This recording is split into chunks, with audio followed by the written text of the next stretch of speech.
Hello दोस्तों, Balaji classes मेरे YouTube channel पर सभी का अभिनंदन। आज हम पढ़ेंगे ये सेकेंड ईयर के लिए हिंदी गद्य भाग 2, जिसका पेपर कोड है HD303। यह हिंदी साहित्य का पेपर है BA सेकेंड ईयर का, जिसमें हम पिछले साल का ही बार पूछे गए क्वेश्चन है, इम्पोर्टेंट क्वेश्चन पढ़ेंगे जो पिछले बार बार पूछे जा रहे क्वेश्चन। पहला क्वेश्चन है, प्रश्न नंबर 1 है, नाटकीय शास्त्र ग्रंथ के रचयिता कौन है?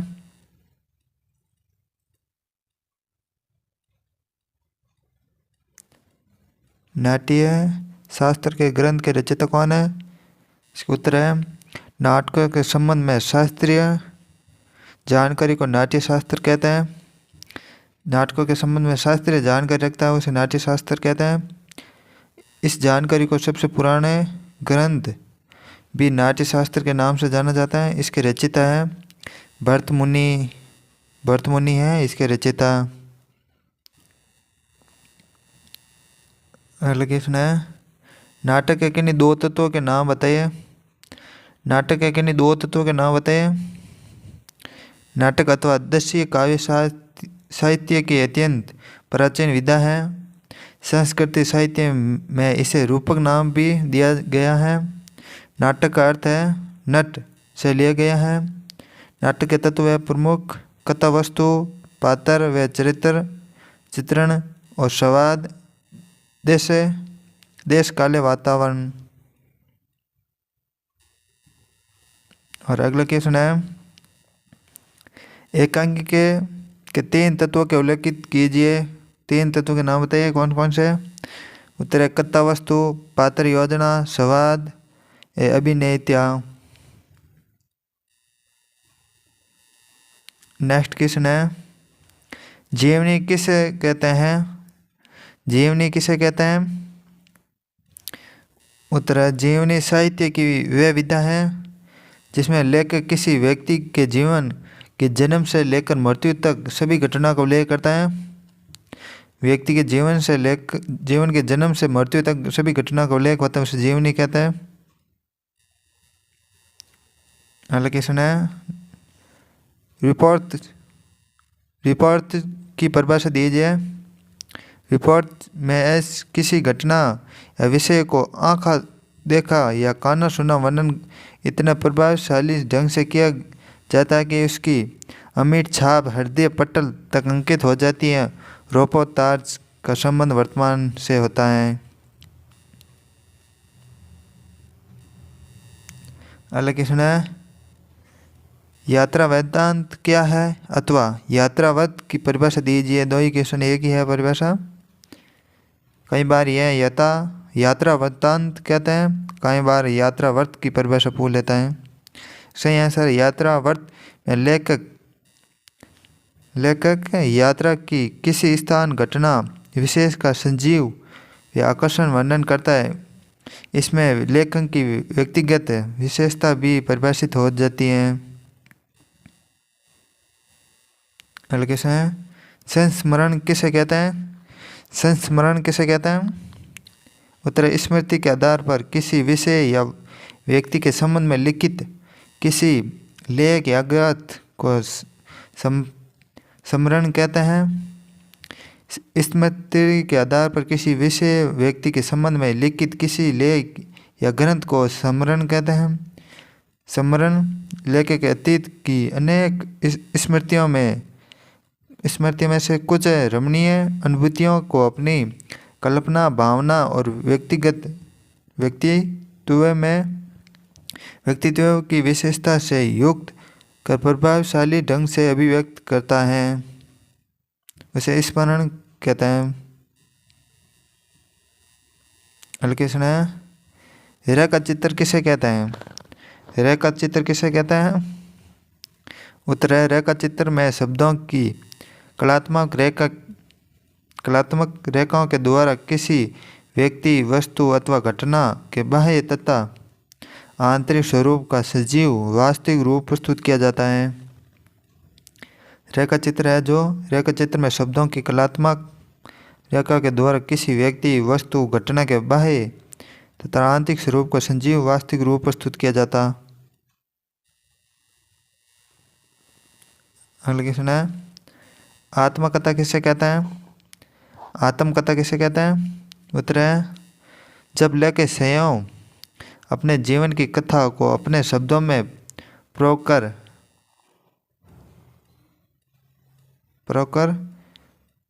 पाठकों के समक्ष प्रस्तुत करता है, उसे आत्मकथा कहते हैं। जब लेखक स्वयं अपने जीवन की कथा को अपने शब्दों में प्रकार पाठकों के समक्ष प्रस्तुत करता है, उसे आत्मकथा कहते हैं। नेक्स्ट क्वेश्चन है, नाटक शब्द की उत्पत्ति कैसे हुई? नाटक शब्द की उत्पत्ति कैसे हुई? नाटक शब्द की उत्पत्ति संस्कृत के नट धातु से हुई है। नट का अर्थ है अभिनेता। जिस प्रकार कठपुतली को नचाने वाला सूत्रधार कठपुतली को अपने धागों से निर्देशित करता है, उसी प्रकार साहित्य जगत में नाट्य साहित्य है, क्योंकि उसके मूल में रंगमंच है तथा इसे दृश्य शरण्य का काव्य कहा जाता है। दृश्य शरण्य काल। अगला क्वेश्चन है, संकलन त्रिय किसे कहते हैं? संकलन त्रिय किसे कहते हैं? नाटक में परिवर्तित स्थल काल कार्य की अनुमति ये संकलन त्रिय कहलाती है। ये परम आवश्यक है तत्व है। संकलन त्रिय के 3 तत्व होते हैं।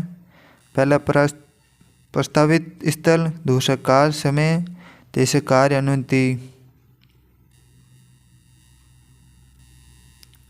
अगला क्वेश्चन है, रेडियो रूपक की परिभाषा लिखिए। रेडियो रूपक की परिभाषा लिखिए। उत्तर है, रेडियो रूपक रेडियो की अपनी विधा है। अंग्रेजी में यह यथार्थ घटना सूचना पर आधारित नाट्य है। रचना को रेडियो फीचर कहा जाता है।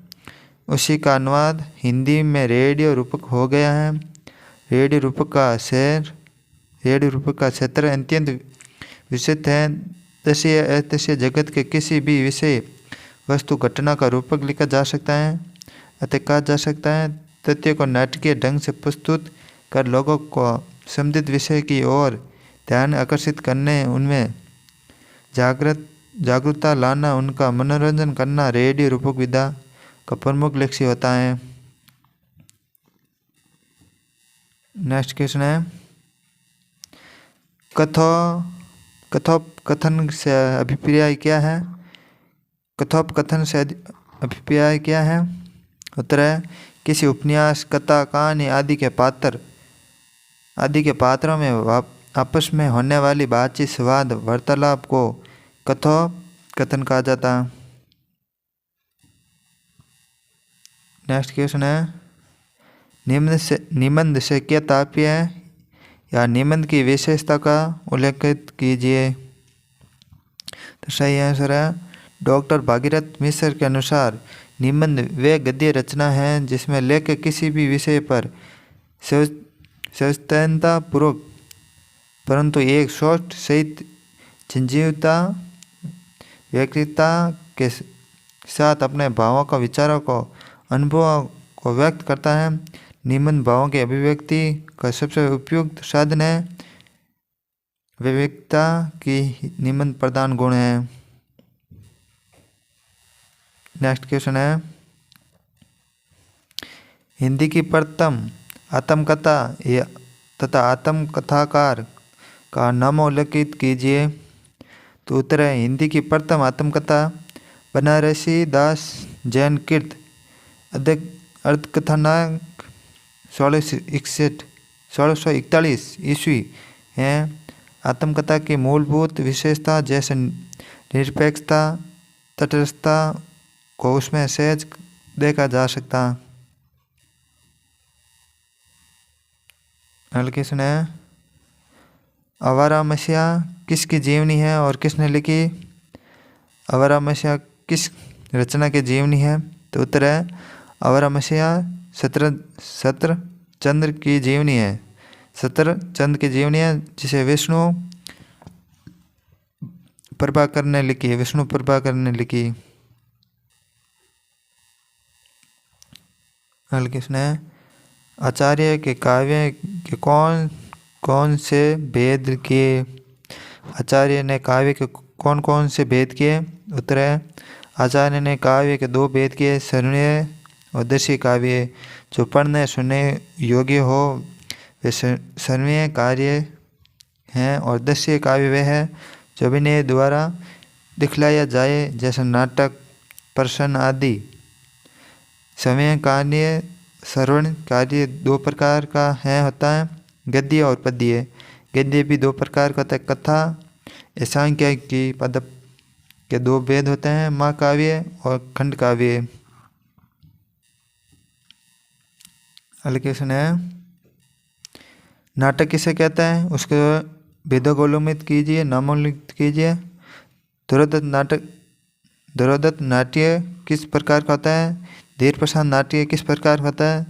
धीर ललित नाट्य किस प्रकार का होता है। इस सब का उत्तर एक ही है। उत्तर है उत्तर साहित्य आदि में वे पुरुष जिसका चरित्र किसी काव्य नाट्य आदि मुख्य रूप से आया हो नाटक कहा जाता। भरत मुनि ने नाट्य के चार भेद माने हैं, धीर ललित, धीर प्रशांत, धीरोदत्त। इनमें धीर ललित है तो मृदु स्वभाव वाला और संगीत प्रेमी क्षत्रिय राजा होता है। धीर प्रशांत सामान्य गुण युक्त ब्राह्मण अथवा वाणिक होता है। धीरोदत्त गंभीर क्षमावान निरहंकारी वीर और दर्दवर्त क्षत्रिय राजा होता है। और अगला धीरोदत्त सहकारी आत्म प्रशासक और इष्टालु प्रकार का होता है, इष्टालु। अगला क्वेश्चन है निम्न शब्दों का अर्थ बताइए। रंगमंच और समर्पक। रंगमंच का अर्थ है नाट्यशाला आदि में विशेष वे स्थान जिस पर अभिनेता अभिनेत्री आदि अभिनय करते हैं। और संपर्क में है संबंध मिश्रित मिला हुआ जुड़ा हुआ होता है। अगला क्वेश्चन है तुलनात्मक आलोचना किसे कहते हैं। तो उत्तर है तुलनात्मक आलोचना में किसी भी लेखक की कृति में निहित विशिष्ट प्रवृत्ति को उभारने के लिए तुलनात्मक पद्धति का उपयोग होता है। यह आलोचना उन्हें ऐतिहासिक तथ्यों की खोज करती है जिनके बीच रचना में समानता है। इसके साथ ही दो विभिन्न कलाकारों की कृतियाँ, दो या दो से अधिक भिन्न भाषाएं, राष्ट्रीय या सांस्कृतिक समूहों के साहित्य का अध्ययन किया जाता। अगला क्वेश्चन है एकाकी किसे कहते हैं। उत्तर है एक अंक वाले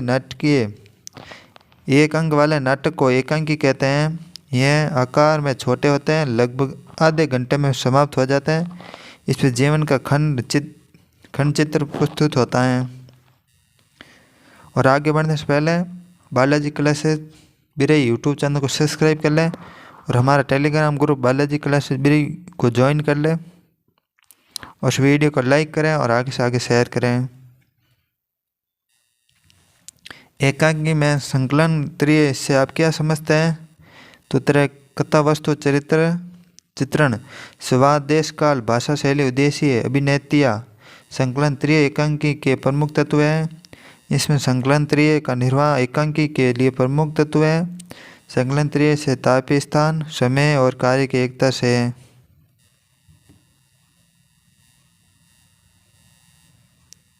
अगला क्वेश्चन है आचार्य प्रसाद द्विवेदी के आंतरिक दो ललित निम्नकारों के नाम लिखिए। उत्तर है द्विवेदी के आंतरिक दो ललित निम्नकार कुबेरनाथ राय विदेया निवासी मिश्र हैं।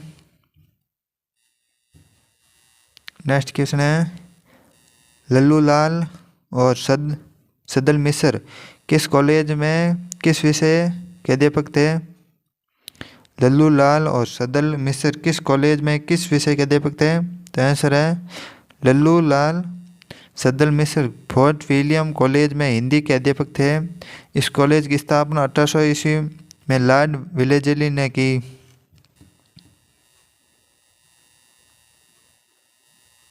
अगला क्वेश्चन है भारतीय नाट्य परंपरा अनुसार नाटक के मूल तत्व बताइए। उत्तर है भारतीय नाट्य परंपरा अनुसार नाटक के मूल तत्व निम्न है। वस्तु, नेता, रस, ये 3 है। और ऐसी वीडियो देखने के लिए बालाजी क्लासेस यूट्यूब चैनल को सब्सक्राइब कर लें, लाइक और शेयर करें और सब्सक्राइब कर लें। और ऐसी वीडियो देखने के लिए हमारे चैनल पर प्लेलिस्ट बनी हुई है, उस प्लेलिस्ट को भी अंदर जाकर देख सकते हैं।